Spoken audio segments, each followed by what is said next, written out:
Assalamualaikum warahmatullahi wabarakatuh. Alhamdulillah wa syukurillah wala haula wala quwata illa billah. Amma ba'du. Qala Allah Ta'ala bil Qur'anil Karim, a'udzubillahi minasyaitonir rajim. Bismillahirrahmanirrahim. Ya ayyuhalladzina amanu kutiba alaikumusyamu kama kutiba alal ladzina min qablikum la'allakum tattaqun.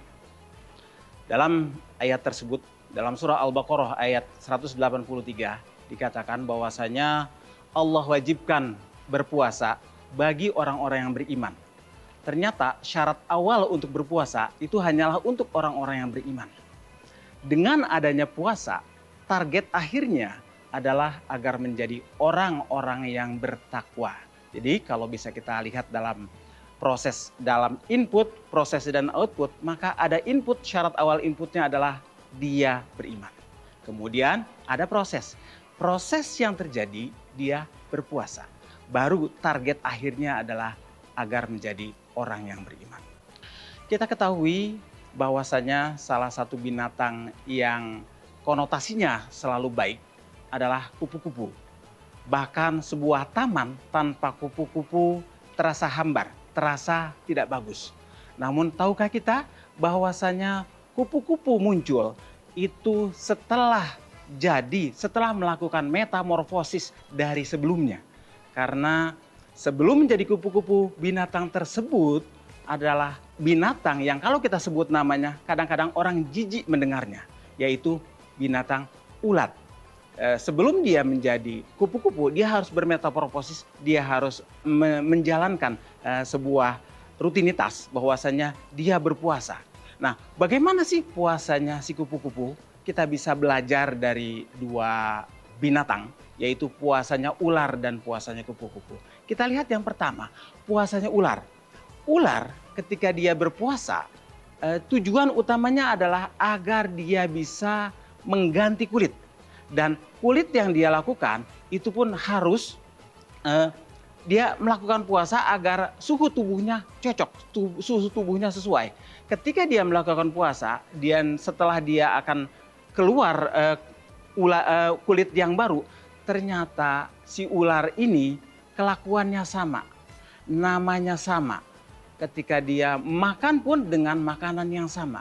Bahkan ketika sebelum dia berpuasa si ular ini beracun, maka setelah berpuasa pun tetap beracun. Bandingkan dengan binatang yang kedua, yaitu ulat. Ketika awal mendengar kata ulat, dia ini musuh dari binatang, musuh dari pohon, musuh dari dadaunan. Karena makanan utamanya adalah dedaunan. Banyak sekali daun-daun ketika dimakan habis gitu ya. Nah, ketika dia akan berpuasa, ketika dia melakukan puasa, dia akan bermetamorfosis. Dan namun setelah lama dia melakukan puasa, hasil puasanya luar biasa bedanya. Yaitu dia menjadi, namanya jadi beda, menjadi kupu-kupu. Kemudian dia pun makanannya jadi makanan yang terbaik. Begitu pula seorang muslim. Mestinya setelah dia melakukan berpuasa, selesai dia berpuasa, dia memilih makanannya. Tidak sembarang makanan dimakan. Si ular tadi hanya memakan sesuatu yang baik-baik. Yaitu dia ambil dari nektar, ambil dari madu. Nah, itu kan hal yang luar biasa. Bahkan namanya yang tadi namanya ulat, dia ganti jadi kupu-kupu. Makanannya berganti, namanya berganti, kelakuannya pun berganti. Kalau sebelumnya kelakuannya banyak makan gitu, kalau ini kelakuannya terbang ke sana kemari. Bahkan kalau sebelumnya dia bergerak dengan yang berbeda, kalau sekarang si ulat pun bergerak dengan sesuatu yang berbeda. Begitulah seorang muslim seharusnya melaksanakan puasanya. Puasa harus mengubah dirinya sehingga dia dari yang biasa-biasa saja menjadi luar biasa. Nah, demikianlah bahwasanya apapun yang kita lakukan ketika kita berpuasa, kelakuan kita harus berubah, segala sesuatu yang kita lakukan harus berubah menjadi sesuatu yang lebih baik. Dan bahwasanya apa yang kita kerjakan, Allah Subhanahu wa Ta'ala selalu memberikan halnya kepada kita. Puasa ini adalah kawah candra di mukanya seorang muslim. Allah berikan puasa Ramadan hanya kepada orang umat Rasulullah. Umat-umat sebelum Rasulullah itu juga ada puasa, tapi bukan puasa Ramadan. Dan nilainya pun berbeda, karena ada satu malam yang luar biasa di bulan Ramadan ini, yaitu malam Lailatul Qadar. Yang nilainya 1000 bulan, lebih baik daripada 1000 bulan. Nah, kita harus benar-benar memanfaatkan momentum Ramadan ini. Kita harus belajar dari puasanya ulat.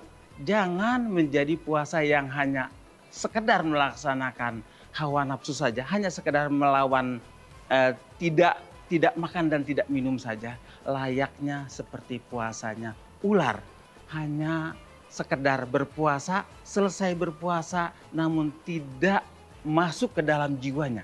Kelakuannya sama, perlakuannya sama, makanannya sama. Nah, yuk kita perbaiki diri kita, belajarlah puasa dari puasanya ulat. Demikian untuk yang bisa disampaikan.